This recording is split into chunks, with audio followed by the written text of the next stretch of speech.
Buenas noches, bienvenidos a una nueva edición de Una Cierta Mirada aquí en Canal 10.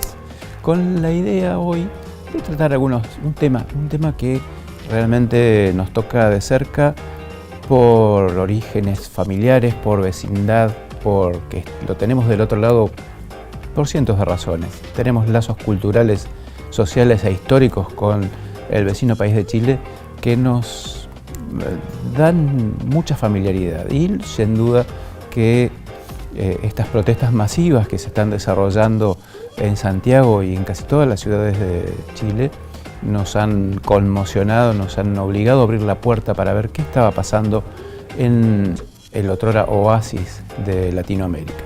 Hoy nuestra invitada es Miriam Enríquez, la decana de la Facultad de Derecho de la Universidad Alberto Hurtado. ¿Qué tal, Miriam? Gracias por estar. Buenas noches, muchas gracias por este espacio y esta oportunidad de comentar de una situación que tiene que ver con Chile y que, como bien decías, nos toca muy de cerca a todos los países de Latinoamérica. Y Miriam, en tu caso, además, casi binacional, viviste un tiempo en Argentina. Yo viví prácticamente 20 años entre San Juan y acá en la ciudad de General Roca, y esta oportunidad de estar aquí comentando este tema en esta ciudad para mí es muy emotivo porque genera muchos recuerdos y al mismo tiempo la instancia de esta proximidad que hay entre todas las provincias, sobre todo de la Patagonia, con la vida diaria de lo que ocurre en Chile. Y de golpe ese país tranquilo y manso se despertó un día cruzado por las protestas y las movilizaciones en la calle, por la represión de carabineros y del ejército. ¿Qué fue lo que pasó de golpe en Chile para llegar a ese punto? Hoy se habla que Chile despertó. Yo creo que esa es una de las afirmaciones que más resuena en todo lo que está ocurriendo, y que Chile despertó en esta primavera del 2019. Pero en realidad también uno podría preguntarse por qué esto no ocurrió antes, si en definitiva las circunstancias que detonan estos movimientos sociales, esta protesta social, tiene que ver con situaciones que se han ido incubando por mucho tiempo y que suponen un descontento social. Un descontento que tiene que ver fundamentalmente con el caso puntual del alza del transporte, pero que se ha generado también en situaciones que tienen que ver con la educación. Hubo movimientos previos en relación con la educación secundaria, media, como se dice en Chile, con la educación universitaria, en una búsqueda de una educación que sea no solamente gratuita, universal, sino que también de calidad. Había como un consenso, como una especie de criterio compartido en casi todo Chile de que eso era lo posible y lo deseable, y que si la gente se esforzaba podía aspirar a más. Pero parece que cultivaba algo diferente, una especie de volcán, digamos.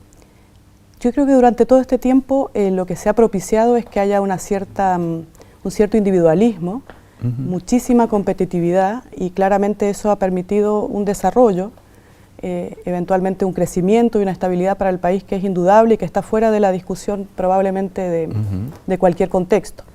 Sin embargo, eso mismo ha generado que las personas a veces no solamente se sientan como tales, como personas, sino que también en gran medida como consumidores. Y la lógica del consumidor plantea una relación interpersonal y de sociedad bastante diferente que considerarse ciudadano. Cuando uno se considera ciudadano, se siente parte de una comunidad, se siente parte de una sociedad y trata de buscar generar lazos y contribuir a fines comunes. Pero en la medida que lo que se plantea es competitividad, individualismo y la lógica del consumidor, es probable que uno se vaya aislando y vaya relacionándose con los demás de una manera muy distinta. Una de las cosas, recopilando materiales para poder charlar contigo, una de las quejas más continuadas que hemos visto es que el 1% de la población concentra el 30% de la riqueza. Exactamente. Lo cual genera todo un clima de injusticias, de amarguras, de protestas, digamos. Lo conversábamos justamente ayer en una actividad que tuvo lugar en la Facultad de Derecho y Ciencias Sociales de la Universidad del Comahue, y en realidad no hay un reproche al crecimiento económico ni a la estabilidad política, todo lo contrario, es una ventaja. Pero en definitiva lo que se ha profundizado en esta lógica es la inequidad.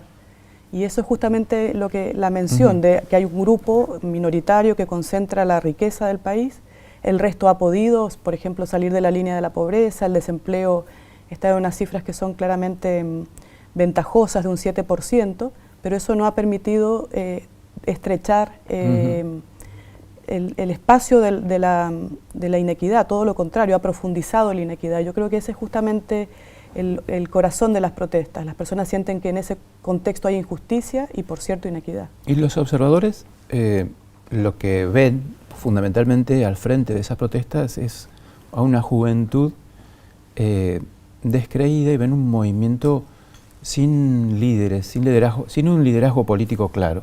Sí, yo creo que esta es una crisis que tiene dos perspectivas. Es multidimensional, pero sin duda es una crisis social y al mismo tiempo es una crisis política.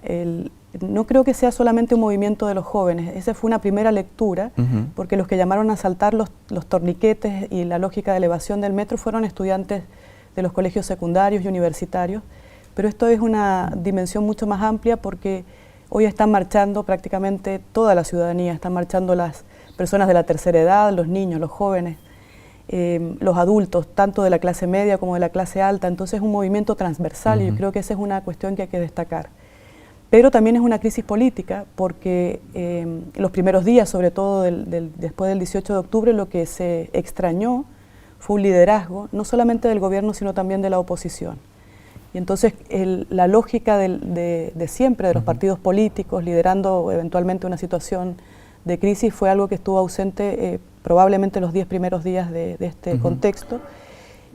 Y las marchas no tienen una vinculación con la política. Si uno mira las imágenes, no hay banderas de partidos políticos, no hay políticos que se estén manifestando, y recién ahora se están articulando probablemente algunos liderazgos en torno a la posible salida que tiene que ver con una nueva constitución. Y es una situación extraña, ¿no? Porque en Argentina estamos acostumbrados a o partidos políticos o organizaciones sindicales o tenemos también organizaciones sociales que hacen una referencia clara de la protesta social.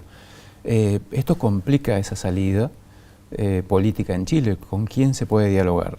Yo creo que justamente el llamado para salir de la crisis es que podamos dialogar todos en conjunto, sin las lógicas que sean probablemente las tradicionales de partidos políticos. Eso no obsta que las organizaciones intermedias puedan tener un liderazgo. Y de hecho, las universidades, los proyectos intelectuales, las organizaciones sociales, los sindicatos son los que hoy están convocando a los diálogos. Las instancias intermedias como los municipios son las que están liderando estos espacios de reflexión. Una reflexión que pretende reconstruir el tejido social. Creo que lo que se dañó en estos días también fue la situación de polarización de las opiniones, de las divergencias.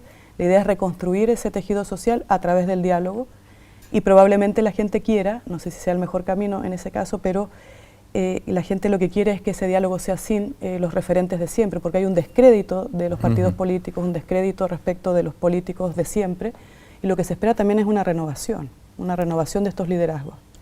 La renovación de liderazgos en una sociedad como la chilena, que es tan vertical. Pero de eso y de la reforma de la Constitución, que es el tema donde nuestra entrevistada es una especialista, vamos a hablar después del corte. Ya volvemos.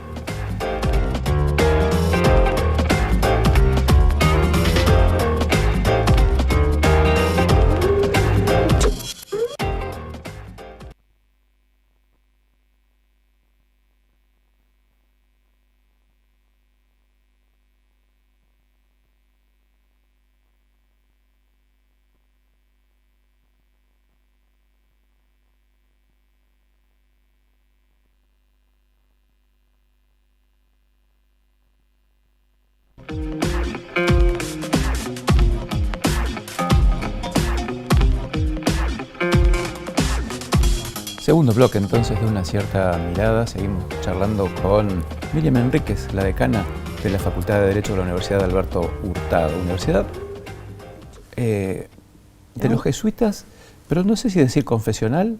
Es una universidad privada y es una universidad que está a cargo de la Compañía de Jesús. Es una universidad jesuita, pero es una universidad que tiene un rol público muy marcado y donde todas las miradas caben. Entonces es una universidad que uno no podría decir confesional porque solamente tiene una perspectiva del mundo. De hecho, el eslogan de la universidad, el llamado más bien de la universidad es bienvenidos a pensar. Bienvenidos a pensar sobre todos los temas. Convulsión, digamos, calles convulsionadas marchas, movilizaciones, cuestionamiento a todo lo que sea autoridad. Pero aparece la palabra mágica que es reforma de la Constitución. ¿Con eso alcanza? Desde hace unos días atrás se está instalando la idea de la necesidad de una nueva Constitución. De hecho, si uno mira las redes sociales, probablemente uno de los hashtags más predominantes es una nueva Constitución. Se habla también de un nuevo pacto social para Chile, un nuevo pacto social originado en democracia, que creo que es una de las cuestiones que más se demanda. Y al mismo tiempo hay quienes sostienen la necesidad de mantener esta Constitución que ha generado para el país estabilidad, consenso. Y entonces también hay una serie de demandas a yo defiendo la Constitución. De esta manera entonces todo el movimiento social de alguna forma ha derivado también en una discusión sobre la necesidad de una reforma o cambio constitucional profundo. Que en definitiva una Constitución es un gran consenso social que tiene que existir sobre la organización de la sociedad. ¿Y cuáles serían los puntos más cuestionados por la sociedad chilena con respecto a esta Constitución sancionada en épocas de Pinochet? Esta Constitución, la Constitución actualmente vigente, es una Constitución que se gestó en el régimen dictadura, régimen autoritario del gobierno de Augusto Pinochet. Es una Constitución que siempre ha tenido un cuestionamiento, que incluso algunos hablan de un pecado original, y es justamente haber sido dictada en un contexto donde no hubo una alternativa ninguna prácticamente de diálogo con la ciudadanía o de participación del pueblo como el titular del poder constituyente originario. Hubo un plebiscito ratificatorio de la Constitución de dudosa legitimidad. Y de esa manera entonces el cuestionamiento permanente a la actual Constitución es su ilegitimidad de origen. Se ha pretendido a través de las reformas constituir una legitimidad por la vía de la reforma o el solo hecho de que la Constitución vigente se cumpla y se obedezca, pensar que hay una cierta legitimidad de ejercicio. Pero en realidad la Constitución siempre va a tener esa ilegitimidad de origen que cada vez que ocurren situaciones como esta se representan con mayor fuerza. Después se cuestionaba que en la Constitución se abriera paso al principio de subsidiariedad y de privatización de servicios básicos como el agua, la energía, la concesión de las rutas. Es una cosa que estaba muy marcado las veces que hemos visitado Chile, por lo menos, de no podemos recorrer nuestro propio país porque las rutas no son nuestras. Una de las, yo diría, mayores cuestionamientos de la Constitución política es la forma en que están regulados los derechos. La Constitución tiene un capítulo dedicado a los derechos y ese capítulo menciona con mucha preeminencia, con mucho desarrollo, las libertades. Y no necesariamente todas las libertades, sino que fundamentalmente las libertades económicas, en desmedro de los derechos sociales. Y ahí claramente lo que hay es un sesgo neoliberal en la forma en que están reconocidos los derechos. Hay un predominio y un desarrollo de los derechos que constituyen las libertades económicas y una posición bastante desaventajada de los derechos sociales como el derecho a la educación, el derecho a la salud, a la seguridad social, que en definitiva es todo lo que hoy demanda la ciudadanía, por una mayor participación del Estado en circunstancias que justamente la Constitución fija que el Estado tiene que ser mínimo y que la provisión de todos los bienes sociales, salud, educación y etcétera, trabajo, la Constitución fija que sea una iniciativa fundamentalmente particular o de los privados, en cuyo caso el Estado simplemente se constriñe, se circunscribe a regularlo o a supervigilarlo. Por lo tanto, el tamaño del Estado es un tamaño mínimo y un Estado subsidiario. Recién en 2005, creo que era Ricardo Lagos, el presidente, se pudo hacer una reforma para terminar con los privilegios senatoriales. En 2017, Michelle Bachelet intentó poner en discusión una reforma más profunda, no lo logró. ¿Cuáles tendrían que ser esos ejes de la reforma de la Constitución? Pero tenés un ratito para pensarlo porque nos vamos a un corte y volvemos ya para el último tramo de Una cierta mirada, capítulo especial hablando de lo que está ocurriendo en Chile hoy.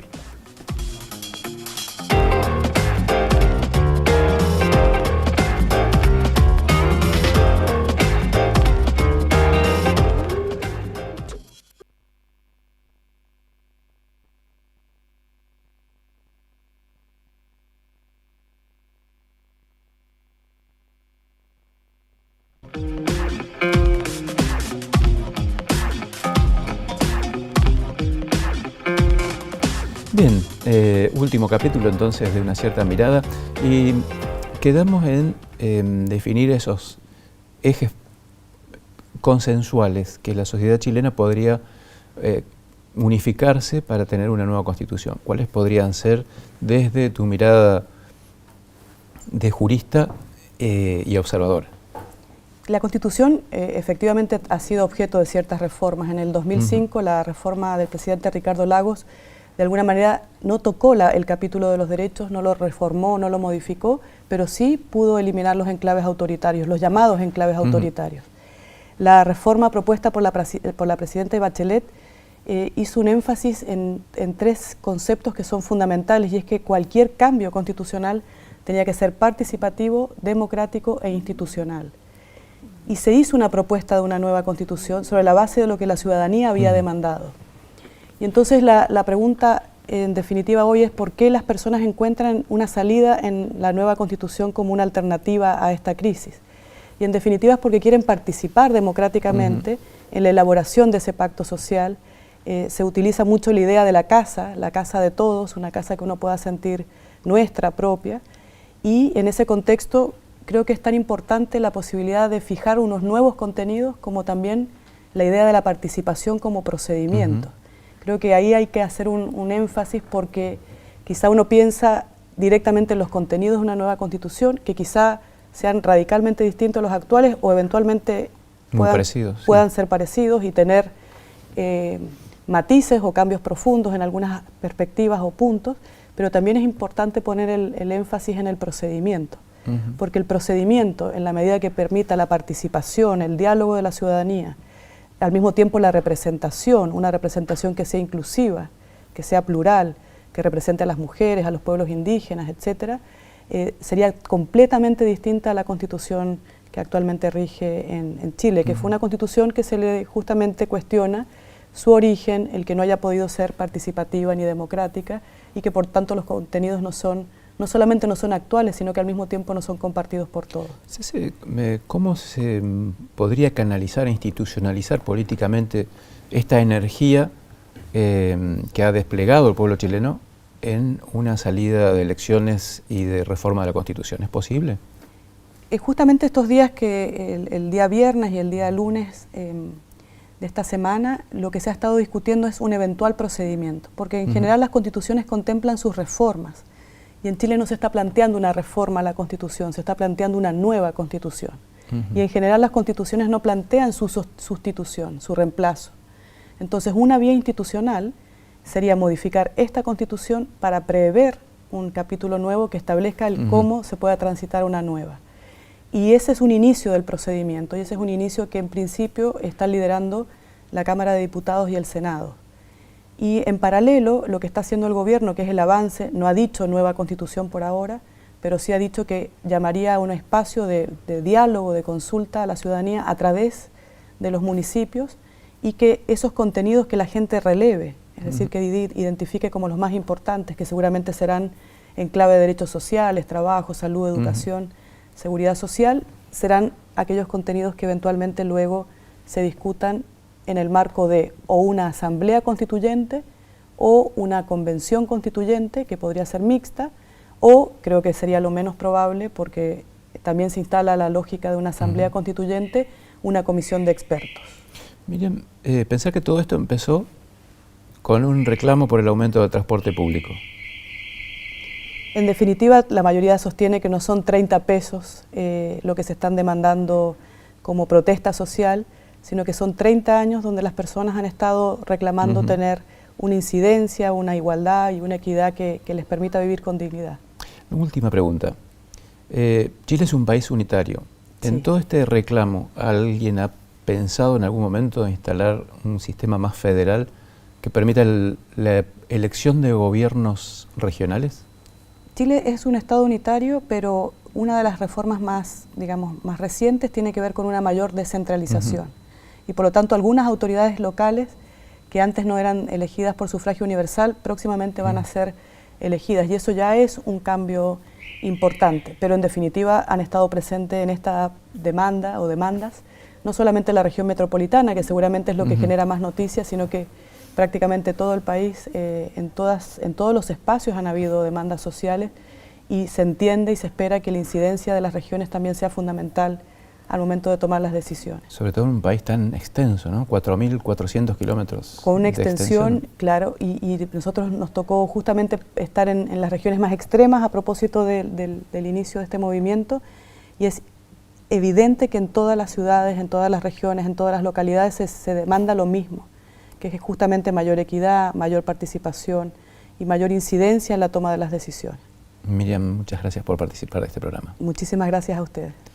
Y a ustedes del otro lado de la cámara del televisor, muchísimas gracias por seguir en la sintonía o en la visión de esta señal. Nos estamos viendo, nos reencontramos la semana que viene, aquí en Canal 10.